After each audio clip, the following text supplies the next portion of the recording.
Assalamu alaikum.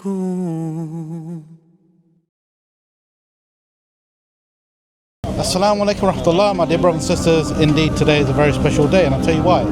I'll tell you a quick story, not for entertainment, but a very kind of funny story. I went to Umrah, alhamdulillah, last year. I went with my friends, and then second I went with my parents.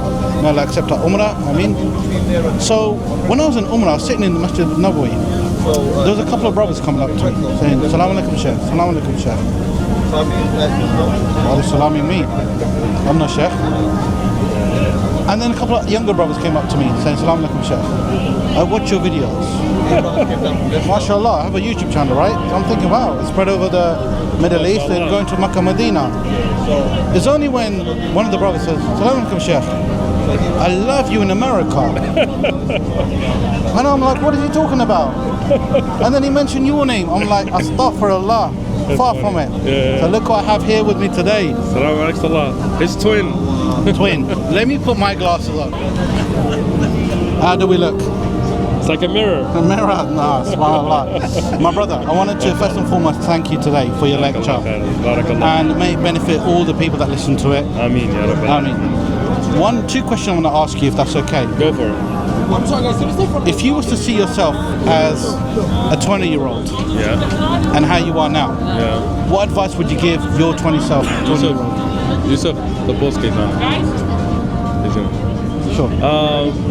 If I could give nasiha to my 20-year-old self, I would tell him, don't be so worried about getting married, and don't be so worried about getting a job. Really focus on benefiting from knowledge, memorizing as much as you can, because once you get married and you get a job, it becomes very difficult.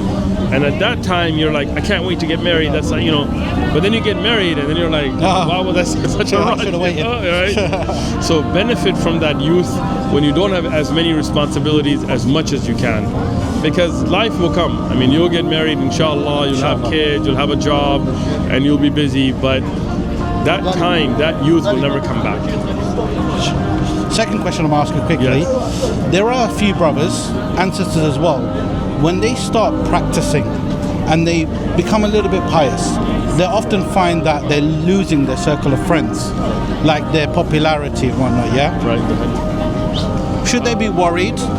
No, definitely not. Like, if your friends don't want to be friends with you because you want to obey Allah, that's not the friends you want, nor is the friends you need. Get yourself better friends. Having few good friends is a lot better than having a bunch of fake friends. In the end, you're going to be old someday, inshallah, if you live that long, and you're going to have a couple of friends that you're going to have kept in touch with that will really be the ones that were there for you. The rest, all of them will move, or you'll move and move on. So don't worry about these things. Worry about your relationship with Allah. Worry about having good, pious company, because the Prophet ﷺ said, Al-mar'u ala dini khalili. A person is upon the religion of his friends. So if your friends are against the religion, or not on the religion, or holding you back from being the best Muslim you can, them leaving you is the best thing that can happen. Absolutely. And we surround ourselves with the best people. Yes. Maybe we'll be neighbors in Jannah. Ameen ya Rabbal Alamin.